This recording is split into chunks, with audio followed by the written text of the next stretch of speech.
और सही जवाब देने की राजनीतिक इच्छा शक्ति भी है।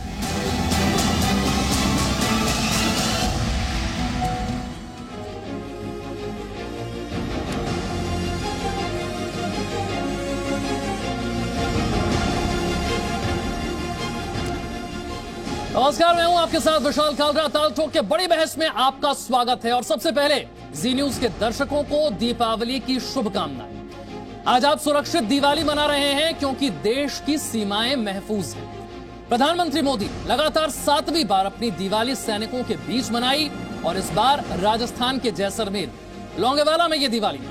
लोंगेवाला का पराक्रम तो आप सब जानते हैं, आपने सुना ही होगा। प्रधानमंत्री ने बिना नाम लिए यहां से चीन और पाकिस्तान को आज फिर बहुत कड़ा संदेश दिया।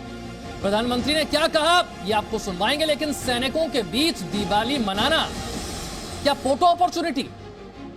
राजनीतिक लोग, कुछ सियासी लोग ऐसे में भी सियासत की गुंजाइश आखिर कैसे निकाल लेते हैं, ये सवाल आज हम पूछेंगे। कांग्रेस के एक नेता का बयान भी आपको सुनाएंगे और साथ ही प्रधानमंत्री के संदेश पर कई विशेषज्ञों के साथ, कई एक्सपर्ट्स के साथ बात करेंगे, बताएंगे ये नया भारत कितना बदला हुआ भारत है और दुश्मनों के सामने कैसे डटकर मुकाबला करने वाला, उन्हें धूल में मिला देने वाला है। सबसे पहले 5 बजे की बहस के बड़े सवाल क्या है आपको बताते हैं। दिवाली पर प्रधानमंत्री का यह शक्ति संदेश है।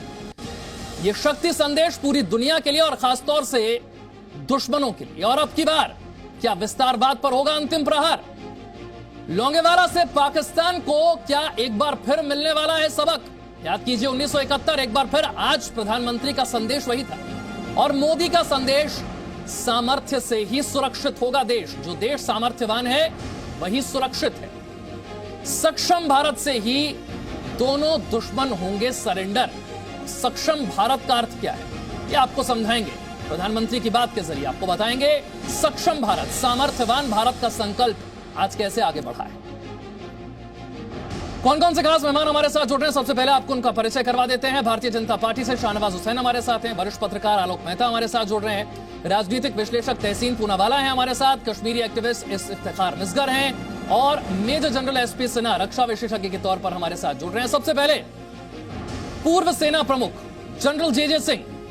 तस्वीरें आपको दिखाते हैं, बहुत खास तस्वीरें आज की, लेकिन सबसे पहले जे सिंह साहब, आज जो संदेश दिवाली के मौके पर टैंक पर सवार लोंगेवाला से प्रधानमंत्री ने दिया है वो नए भारत का संदेश है। सक्षम भारत, सामर्थ्यवान भारत का संदेश है। एक फौजी के तौर पर कैसा महसूस करता है वो फौजी जब शीर्ष नेतृत्व उसके साथ दिवाली के मौके पर होता है और उसकी हौसला अफजाई करता है? ये जो तस्वीरें आपके सामने हैं, कैसे बताएंगे आज, उसे कैसे बयान करेंगे?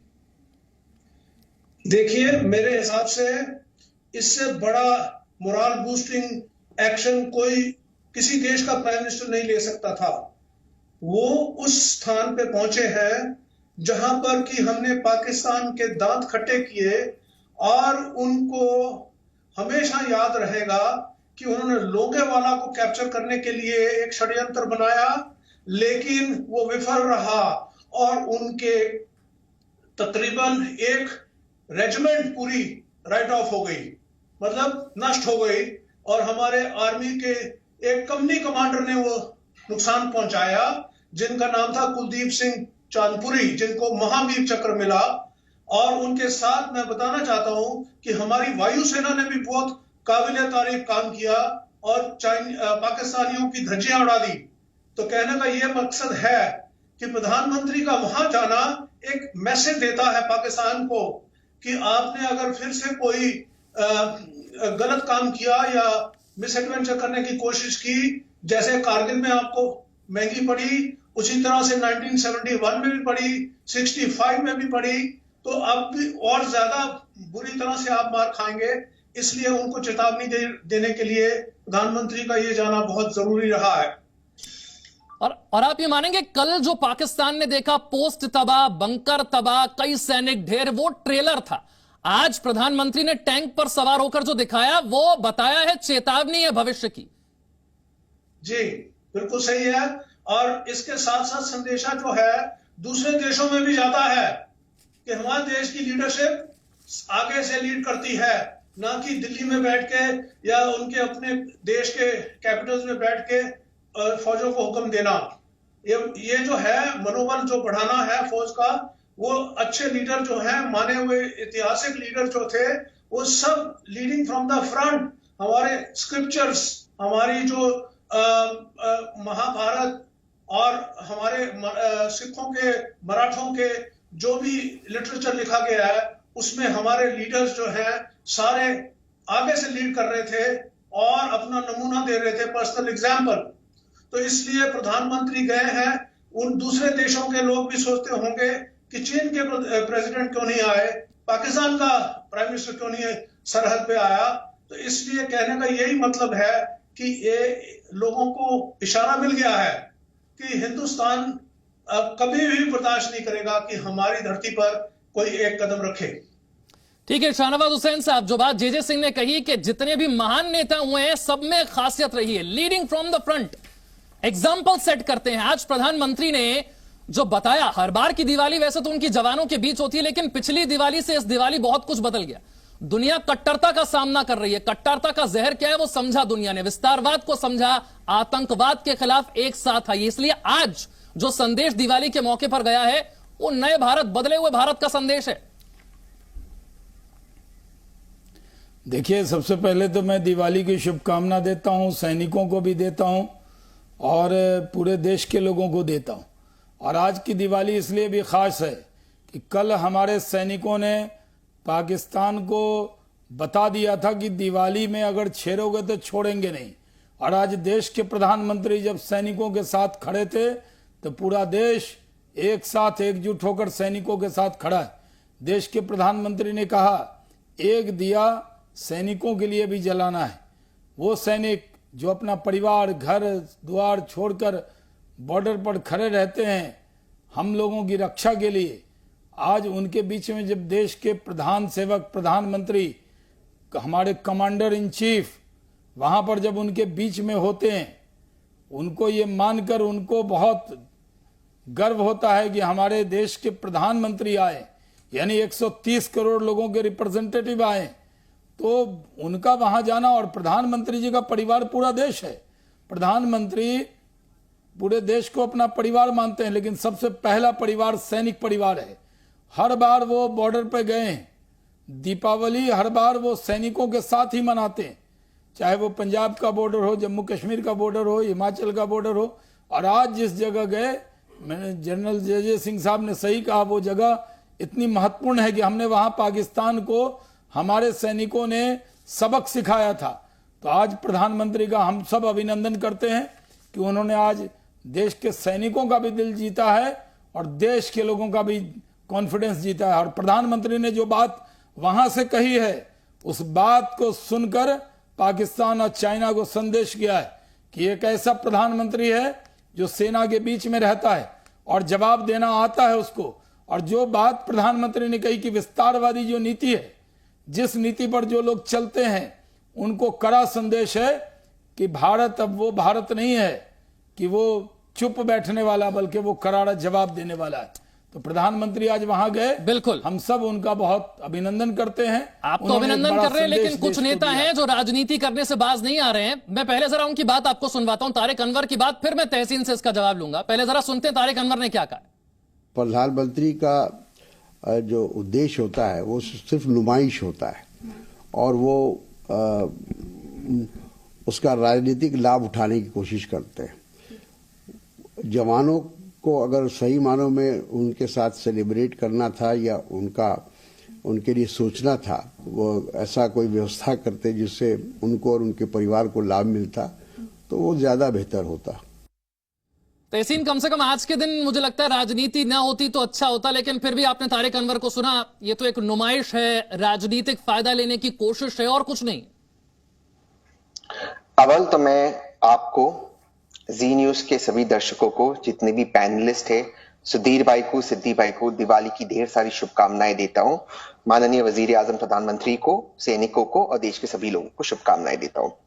देखिए, आज का जो विषय है बहुत ही महत्वपूर्ण विषय है और सबसे पहले तो मुझे लगता है कि अगर हमारे प्रधानमंत्री साहब, वजीर आजम साहब गए हैं बॉर्डर पे, फ्रंट लाइन पर, तो ये अच्छी बात है, इसका स्वागत होना चाहिए। हालांकि मैं उनके विपक्ष में हूं, उनके ऑपोजिट हूं।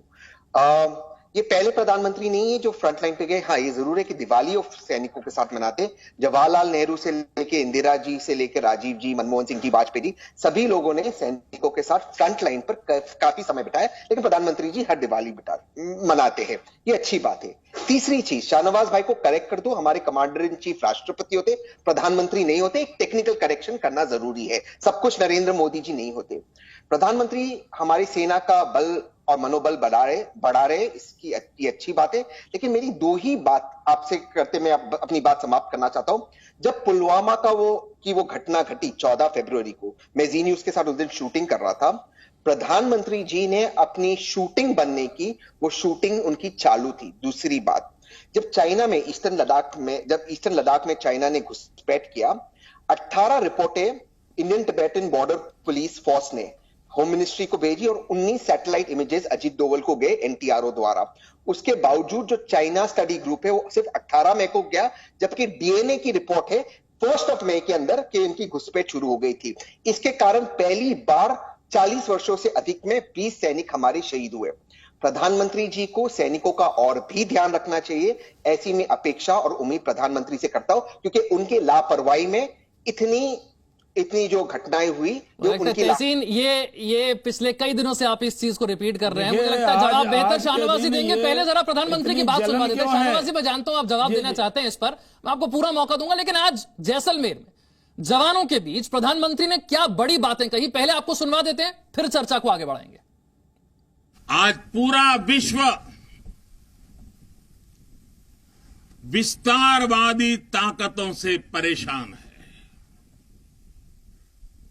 विस्तारवाद एक तरह से मानसिक विकृति है और 18वीं शताब्दी की सोच को दर्शाता है।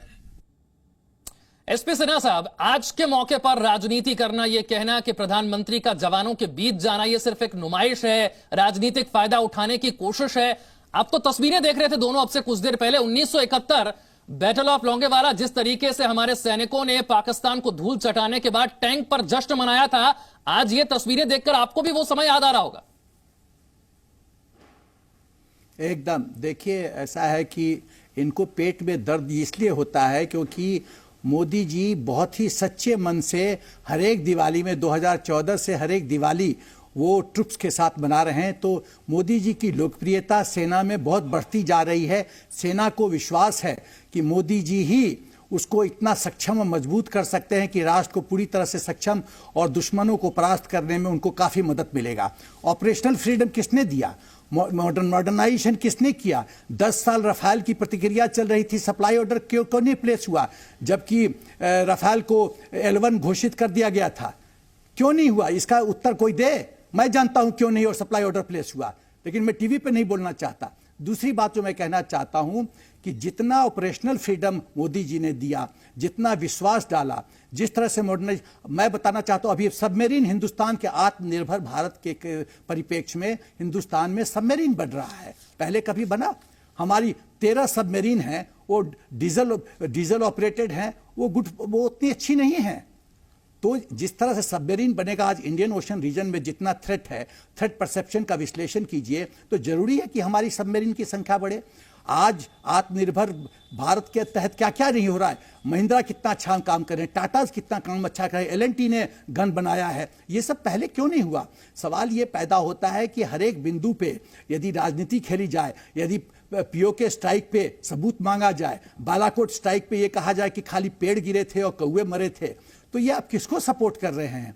अरे राष्ट्रीय सुरक्षा में तो एटलीस्ट सेना को विश्वास कीजिए। जब वाइस चीफ्स आपको प्रेस ब्रीफिंग करते हैं, उन पे तो विश्वास कीजिए।